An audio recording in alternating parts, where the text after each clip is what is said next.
Welcome to another one of my cake making videos. This is one I was really excited about. I actually mentioned how thrilled I was to make it in my last video, which was the Nausicaa Valley of the Wind Omu Bug cake. If you haven't seen it, please click the link and check it out. It was actually one of the favorites that I've ever made. But for this one, I'm a little bit more excited. It's more of a familiar Studio Ghibli character, and that is No Face from Spirited Away. If you haven't seen Spirited Away, that's crazy because it's like one of the standard Studio Ghibli movies I believe that's out there. Mostly because when it had come out, it was nominated for an Oscar, I believe, and I think it might have won. It was up against Lilo and Stitch. Like, I just remember all of this really vividly, and I was really excited that it was hitting the mainstream. So why No Face?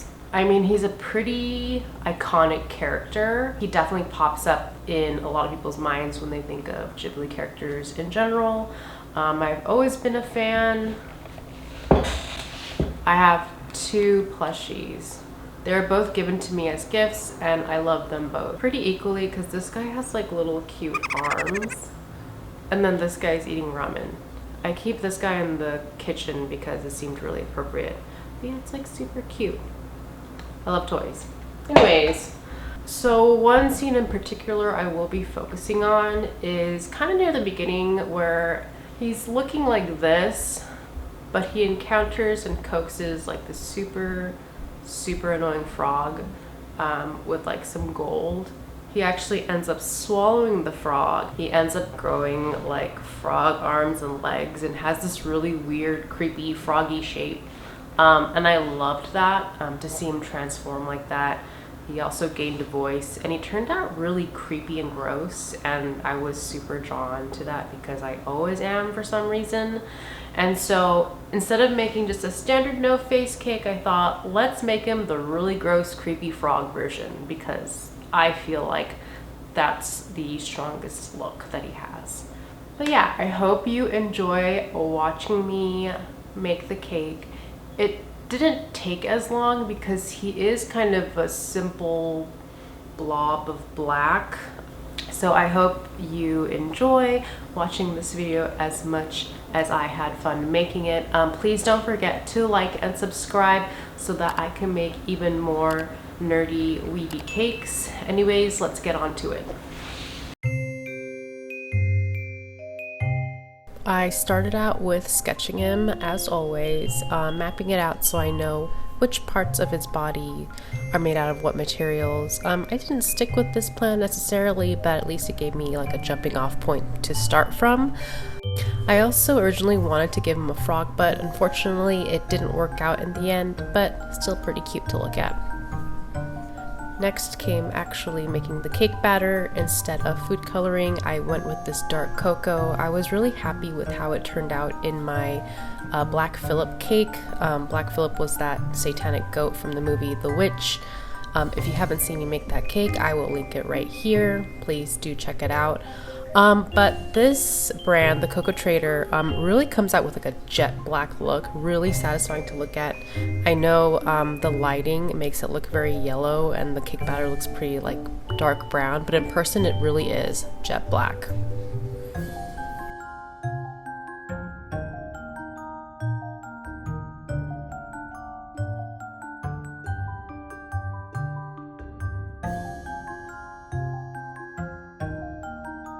I use those really small cake pans. I believe they're 6-inch. I can bake them 4 at a time, and 4 is usually what I need. I actually had some leftover batter to make cupcakes from, so those are sitting in my freezer right now. Here are the cakes. So they came out pure black as I had intended. I already cut off the tops so that they're more even. Here are all scraps of those. I'm gonna color my frosting with this cheap food dye, not the gel. I don't want it to be pure black. I'd rather it be a gray to kind of contrast with how black the sponge is. So I'm finally reaching a color that I like. I actually had to go in with the gel food coloring after all, just because the cheap stuff was like not even darkening the frosting, like hardly anything. It would have just looked white in comparison to the cake. I'm probably gonna have to just stick to gel going forward. But yeah, this is a color I'm pretty happy with.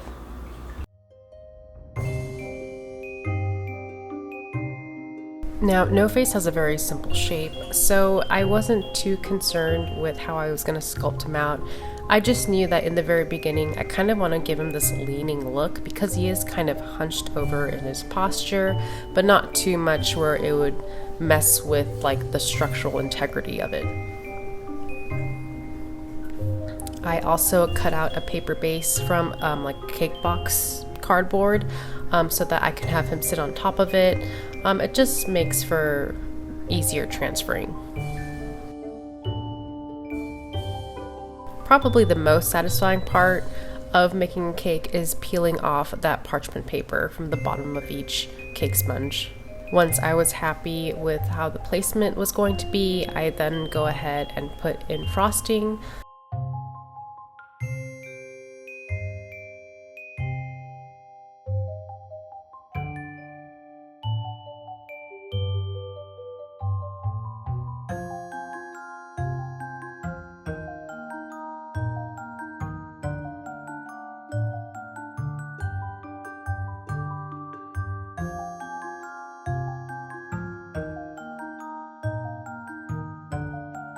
And after I'm all done layering, before I go in and sculpt anything, I'll let him rest in the fridge so that the frosting and the cake sponge can harden up. It really lets it carve cleaner.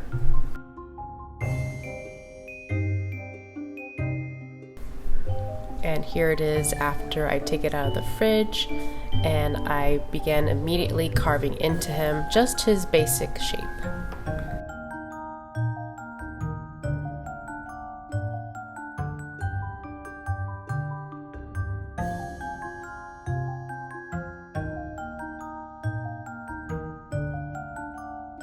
I also wanted to make sure that while I was carving him, I was leaving enough like grooves in him so that he would come out more lumpy looking. He isn't like a perfect sphere. In the anime, I definitely want to make sure that he comes out lumpy in the cake too.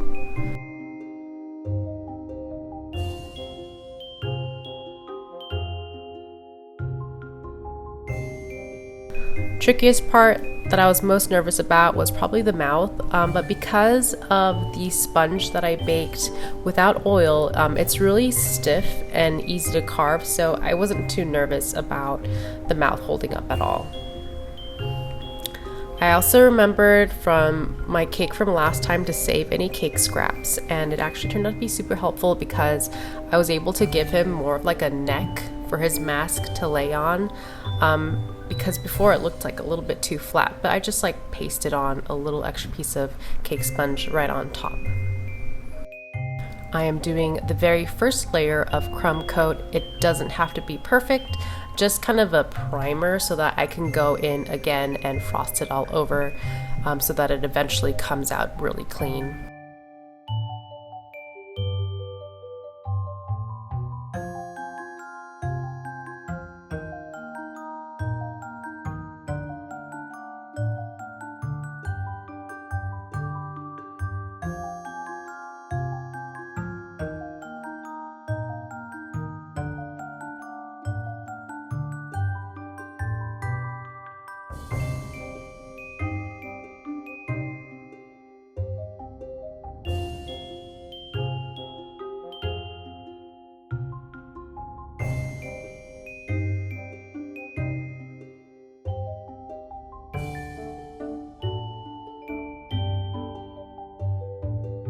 I used a pure black fondant for the majority of his body. I know that he does have some like color differentiation in the movie, but I didn't mind just using straight black. I kind of liked how striking it was, and I do love a black cake.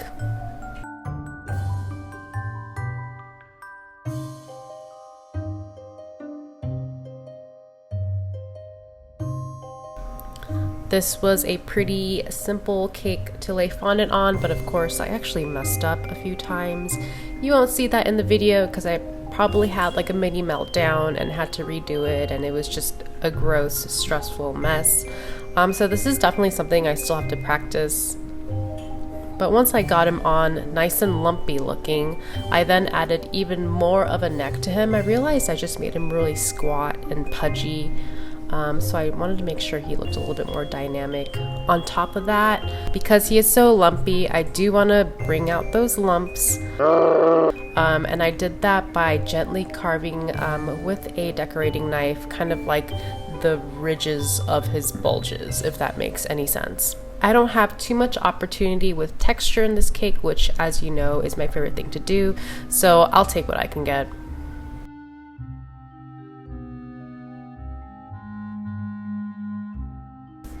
Next up was sculpting the other features of his face, mainly his mouth. I had some red fondant, so I wanted to make his gums and his tongue out of this material. I did want to make sure that his gums were a different color, a little bit darker, so I mixed in some of that cheap black dye to give him just like more of a darker color.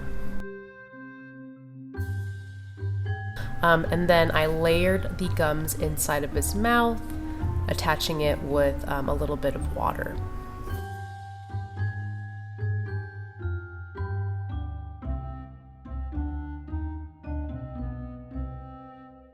Next up were his teeth. This is just straight white fondant. I didn't color it or anything, but I made a row of his teeth on top as well as his little molars on the bottom. I gave like little indentations you see in your teeth, just for a little bit of added character and detail.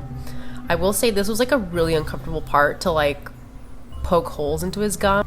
Like it was very much like a root canal nightmare, but it was also somewhat satisfying. I'll never go into the dentistry field, but this was pretty fun.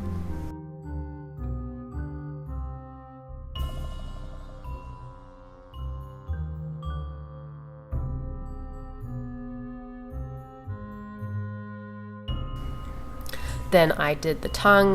There's a black marking on it because I was trying to figure out like the scale of him, so he got a little dirty, but I sculpted his tongue and wanted to make it kind of face upright, let that cool and harden in the fridge.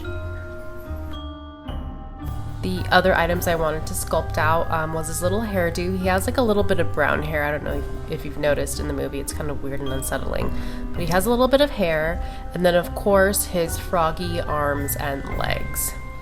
I have to say I did rush this part a little bit, sorry to say, but I was on a bit of a time crunch, and I was also just really freaking excited to see him be finished.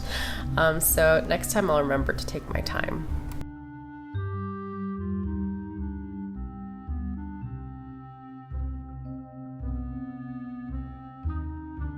I gave him some lip injections to bring out more of that character, and so his gums just weren't all up in your face.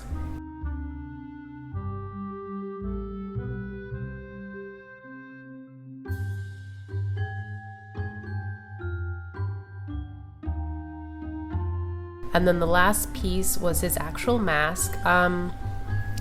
I was unable to make his facial mask markings the original light purple, so I went with blue, but I feel like it had the effect that I intended. The last part was isomalt. So he does drool a bit in the movie, and I wanted to utilize isomalt again, get some sugaring practice in, or whatever you call it. It's always super nerve-wracking because it would probably lead to really terrible burns, and I probably don't take as much precautions as I should, but still excited to work with it. For the drool, I decided to kind of pour it onto my rubber spatula, and then once it cooled down where I could handle it, kind of sculpt in a way where he hangs like a hook from his mouth, or where the drool hangs like a hook from his mouth. So it was a little clumsy, like I wasn't too happy with the shape of the drool, but hey, I'm just starting out, so I'm definitely being more forgiving to myself. But here he is.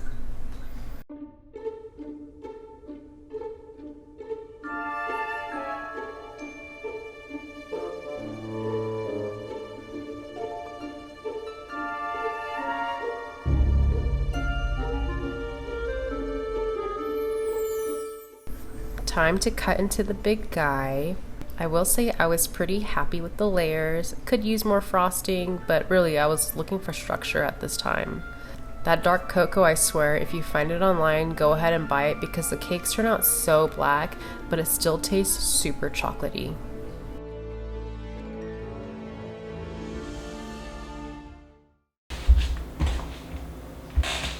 And that was my no-face Frogger cake. I feel like that's what I'm gonna call it. Pretty happy how it turned out. Whenever I start to get like the giggles and I start smiling while I'm making the cake, I know that it's actually working. And you didn't see it on camera, but I definitely started to get that as soon as like I inserted his tongue. That sounds not right. But yeah, really happy with how he turned out. I hope you guys loved him too. Excited for the next video. I think I know what I'm going to be making. I think also that I'll be making a cake every 2 weeks because fondant is not cheap, and I'm maybe even thinking about getting into modeling chocolate, which is even more expensive than fondant. So I still want to be making these videos, and I still have like this giant list of creatures I want to create. So apologies that I can't get it out every week. It's just not logistically possible right now, but hopefully in the future. So if you do enjoy these videos, please don't forget to like, subscribe, and ring that bell. It would really help me out so that I could produce more cakes for you to view. All right, thanks so much, and I'll see you guys next time. Bye.